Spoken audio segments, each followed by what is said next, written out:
El Gobierno improvisa un paquete jurídico para corregir el decretazo a las eléctricas, para corregir ese decreto que tantas inseguridades y también tantas diferencias ha generado entre el Ejecutivo y las grandes eléctricas de este país. Además, también tenemos novedades sobre Plus Ultra, porque el peritaje encargado por la juez que investiga la posible prevaricación ha destapado una incorrección de más de 6 millones de euros en la cuenta de la aerolínea antes de su rescate por parte del Gobierno. También hablamos de previsiones económicas, del hachazo del Fondo Monetario Internacional a las cuentas de este año, aunque eso sí ve con más optimismo el año que viene. Y por último, echamos un vistazo a la transparencia. En este caso nos fijamos en todos los datos que faltan de los viajes del presidente del Gobierno, viajes personales en el verano de 2020. Lo vemos aquí en Barra Libre. Comenzamos.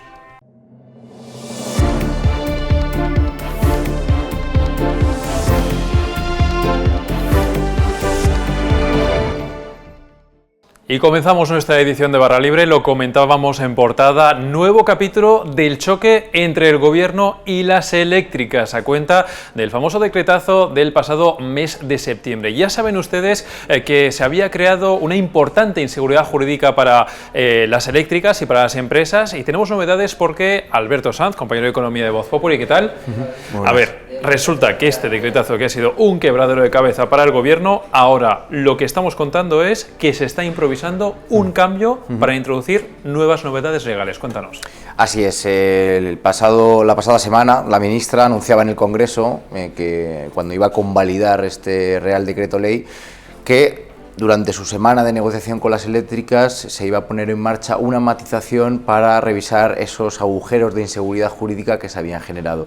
Anteriormente a su reunión con las eléctricas ya se había sacado una nota aclaratoria que añadía todavía más inseguridad jurídica, porque era casi una nota de prensa en el que se explicaba a Red Eléctrica cómo iba a ser esos puntos en los que también había inseguridad jurídica, y había un proceso en el que la ministra se había comprometido a aclarar muchas cosas de su Real Decreto Ley. Hablábamos anteriormente que al ser un Real Decreto Ley su forma de cambiarlo era prácticamente imposible, ¿no? Había que ir por la vía constitucional, Bruselas tenía mucha influencia, pero era prácticamente imposible cambiarlo. ¿Dónde estamos ahora? Estamos en el cómo va a cambiar ese Real Decreto. Bueno, pues lo que nos están comentando las distintas fuentes es que se va a crear un paquete jurídico, lo llaman de esta manera, paquete jurídico, para que tanto empresas como promotores, como todo el sector eléctrico, sepa perfectamente cómo le va a cambiar la vida este Real Decreto y cómo se va a aplicar todos los compromisos que ha llevado la ministra con ellos. Bueno, la verdad, Alberto, es que el quilombo es tremendo. Esto evidentemente tiene muchas repercusiones, un poco para todo el mundo, para empezar por las eléctricas. Digamos que de qué manera puede afectar todo esto, de qué manera les está afectando ya todo lo que está pasando desde septiembre. Bueno, hablaba el Gobierno en un principio y cuando se puso en marcha de este Real Decreto Ley que con su hachazo eléctrico o cómo le iba a minorar de los ingresos que iban a recibir las empresas de los altos precios del gas, estimaba que en torno a 2.600 millones se iba a sacar del bolsillo de las eléctricas que iban a cobrar por los altos precios del gas y se iba a meter en el bolsillo o en las facturas para rebajarlas. Bueno, esto era una estimación basada en una serie de precios, que los precios han seguido subiendo, el gas ha subido subiendo, y entonces estos 2.600 millones parece, según las estimaciones del sector, que ya son todavía más. Para que nos hagamos una idea, el próximo 15 de noviembre Red Eléctrica le tiene que comunicar a las empresas cuánto le deben de estos altos precios del gas por el que se están lucrando, que están recibiendo, y que tiene que darle al sistema para que baje la factura de los consumidores. Ahora mismo es en torno a 1.000 millones de euros para las grandes empresas como Iberdrola o Endesa lo que tendrían que devolverle a Red Eléctrica por los altos precios.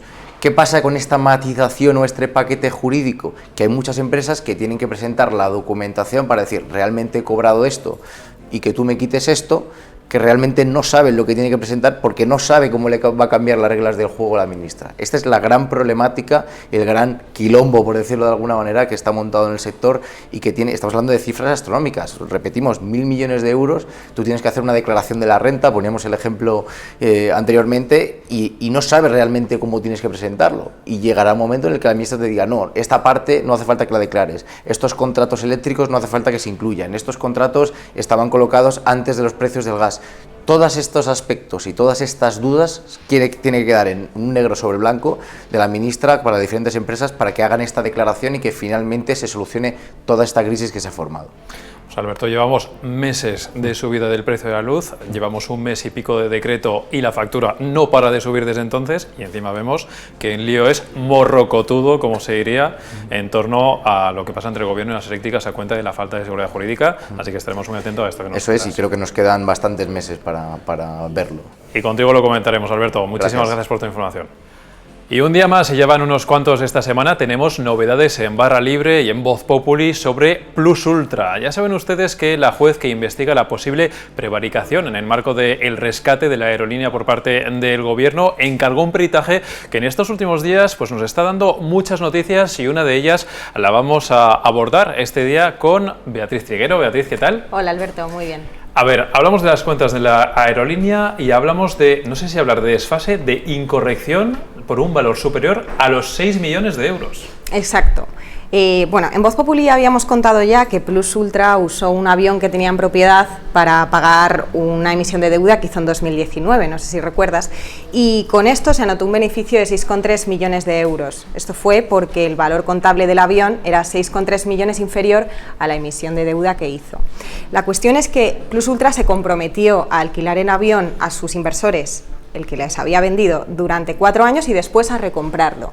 Entonces, ahora el perito, incorporado a la causa abierta del caso Plus Ultra, lo que dice es que le llama la atención esta operación y además advierte de que a su parecer el arrendamiento posterior no es un arrendamiento operativo sino financiero, por ese compromiso precisamente a recomprar el avión por 9 millones de euros. Entonces, dice textualmente, y leo, que podría tener como resultado una incorrecta imputación al resultado del ejercicio de 2019, irregularidad que afecta directamente a los beneficios de 6,3 millones y al patrimonio neto. O sea, te cedo el avión, te lo vuelvo a comprar, suena así de aquella manera, y nos estás hablando de patrimonio neto. Exactamente, ¿a qué te refieres? Claro, hay que recordar que el patrimonio neto es importante a la hora de valorar si una empresa está o no en causa de disolución, y Plus Ultra en 2019, que son las cuentas que a nosotros nos interesan, registró unas pérdidas de 2,7 millones de euros, y fue gracias a un préstamo participativo de un banco panameño, que también aquí hemos contado, que evitó la causa de disolución. El banco panameño, que ha dado mucho de qué hablar, como las cuentas de Plus Ultra, y seguro que sobre esto nos seguirás contando muchas cosas en los próximos días. Beatriz, muchas gracias. Gracias a ti. Y de las cuentas de Plus Ultra, las cuentas en este caso del gobierno, hablamos de los datos de crecimiento, porque ya hemos visto un primer jarro de agua fría a las previsiones de crecimiento para este año por parte del BBVA, y redactor jefe de Economía, Juan Delgado, ¿qué tal? Muy buenas. Vemos otro jarro de agua fría, en este caso por parte del Fondo Monetario Internacional, que también hace un recorte bastante importante, de los más importantes dentro de los países de nuestro entorno, al crecimiento de este año, que pasa del 6,4 al 5,7%. ¿Es hora ya de que el gobierno se baje, digamos, de sus ideas y revise un poquito su crecimiento, o todavía se puede mantener? Yo creo que hace tiempo que el gobierno debería haberse bajado de ese burro. La prueba está en que, bueno, en apenas 24 horas se ha llevado un doble parapalo, ¿no? Que es tanto el recorte drástico de las previsiones efectuado por el Servicio de Estudios del BBVA como el del Fondo Monetario Internacional. En realidad, todo se ve venir desde que el INE, el día 23 de septiembre, decidió reducir también de forma drástica el crecimiento de la economía en el segundo trimestre. Un recorte del PIB que obliga a rehacer todas las estimaciones que habían hecho hasta ahora la mayor parte de los organismos de análisis y de servicios de estudios. Desde hace varias semanas, en realidad lo que se preguntan, lo que valoran los economistas, no es si recortan o no sus previsiones de crecimiento, sino cuánto lo hacen y cómo lo hacen. Hemos visto 2 recortes en 24 horas y nos queda por ver otra serie de recortes en cadena en los próximos días. ¿Cuánto va a aguantar el gobierno? No lo sabemos. Yo creo que esa actitud del gobierno de resistirse implica un poco, demuestra que hay ahí una serie de motivos más políticos que prácticos a la hora de mantener esa previsión de crecimiento tan elevada, ¿no? Yo creo que ahí el gobierno lo que intenta es, de alguna forma, mantener la moral alta de su base de votantes, tanto del PSOE como de Podemos, en un momento especialmente complicado y delicado para la coalición de gobierno. Bueno, Juan, y te pregunto, más allá de 2021, ¿más bien optimismo o más bien pesimismo? Porque por una parte hay muchos elementos que incidan un poco en la volatilidad, ¿no? Hay muchas situaciones un poco imprevisibles, cómo va a evolucionar la pandemia, cómo va a evolucionar, por ejemplo, pues el precio de la luz, los suministros, etcétera. Pero por otra parte vemos que el Fondo Monetario Internacional sí que le da una cifra mayor de subida de crecimiento de nuestro Producto Interior Bruto para el año que viene que la que hacía en su anterior previsión. Así es, lo normal, lo lógico sería que el crecimiento de la economía remonte el próximo año, y es verdad que ahí el FMI le da un balón de oxígeno pequeñito a la ministra Calviño de cara a 2022. Ojalá, sería bueno para todos nosotros que la economía de verdad empiece a respirar. Ahora bien, hay tantos factores exógenos internacionales de los que depende de que ese crecimiento se sustente que es muy difícil hacer predicciones. El principal es la volatilidad inmensa que hay en los mercados energéticos, y luego la crisis de materias primas que tanta factura o que factura tan alta está pasando a la industria. Lo más importante de todo va a ser que los fondos europeos de verdad empiecen a cuajar. Como hemos contado aquí en Voz Populi, se ha ejecutado un porcentaje muy pequeño hasta ahora de los fondos europeos que han llegado a España.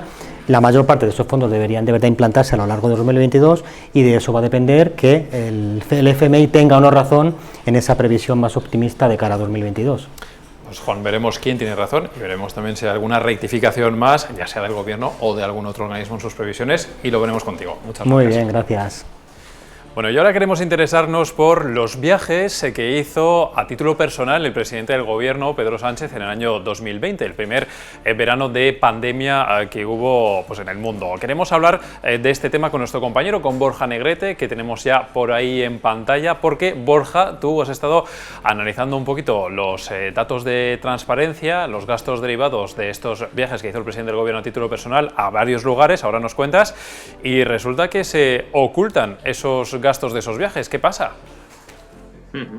Eso es, hay una reclamación ante el Consejo de Transparencia desde agosto de 2020 que no ha ido más que por unos problemas y por otros alargándose. Y al final lo que ocurre es que no sabemos cuánto nos costó o cuánto costó esos viajes que llevó a cabo el presidente del Gobierno, Pedro Sánchez, durante el verano de 2020. En aquellos días tuvo lugar esa famosa estancia en el Palacio de la Mareta, que fue muy criticada por la situación de pandemia que vivía el mundo y también España. Y bueno, pues solamente nos ha aportado, en las resoluciones de transparencia solo figura que llevó a cabo 4 viajes y qué viajes son, pero nada de los costes, ni del coste del personal de servicio que había en el Palacio, ni del personal de seguridad que le acompañaba. Claro, porque aquí hay costes derivados, digamos, de varios aspectos, por así decirlo. Están los viajes del propio presidente del Gobierno, pero también hay que hablar de sus acompañantes. Tú también hablas del personal de servicio. A ver, ¿qué es lo que sabemos, o si es que sabemos algo, y qué es lo que realmente habría que saber? Pues mira, Alberto, lo que sabemos es que el presidente partió el 5 de agosto de 2020 desde Madrid hacia Lanzarote, al Palacio de la Mareta, para pasar sus vacaciones. El 12 de agosto marchó también desde Lanzarote a Palma de Mallorca en un viaje de ida y vuelta para mantener pues, la comida veraniega habitual que mantiene pues, con el rey Felipe VI. Vuelve a Lanzarote y luego el 14 de agosto marcha a Rota, donde pasa otros cuantos días de vacaciones, y ya el 21 de agosto regresa a Madrid y un poco después pues, iría a Doñana, ¿no? Esto es lo que sabemos, esto es la información que Presidencia ha dado sobre los trayectos que llevó a cabo el presidente. Ahora bien, en la reclamación de transparencia se pide que también informase pues, de qué coste había supuesto estos viajes, ¿no? Y en cambio, pues lo que dicen desde Presidencia es que eso corresponde al Ministerio de Defensa. El Ministerio de Defensa tiene que dar esta información.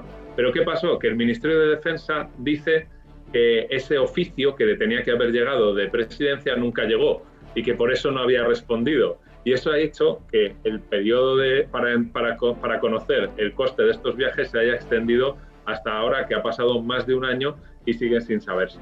Por otra parte, también pues, en cuanto a cuántas personas del dispositivo de seguridad le acompañaban, pues ahí lo que dice el presidente es que es un tema de seguridad nacional y que no puede desvelarlo. Y ahí Transparencia sí que le da la razón.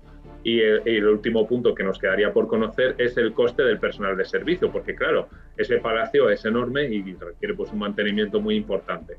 Y para eso pues también tiene respuesta Presidencia, que es que dice, oiga, pregunte usted a Patrimonio, que se encarga de este edificio, porque nosotros no vamos a decir nada. Borja Negrete, el uno por el otro y la casa sin barrer. Bueno, en fin, supongo que tampoco cuesta tanto tener un poquito de transparencia para unos gastos que, en fin, si no hay nada que ocultar y deben ser de dominio público, pues que así lo sea. A ver si conseguimos tener esos datos próximamente. Borja, muchas gracias por tu información. Gracias a ti, Alberto. Hasta luego. Pues hasta aquí esta edición de Barra Libre. Volveremos con más contenidos y también con nuevas entrevistas de los 10 premiados por parte de Voz Populi en el marco de su 10º aniversario. No se lo pierdan. Como siempre, gracias por estar ahí.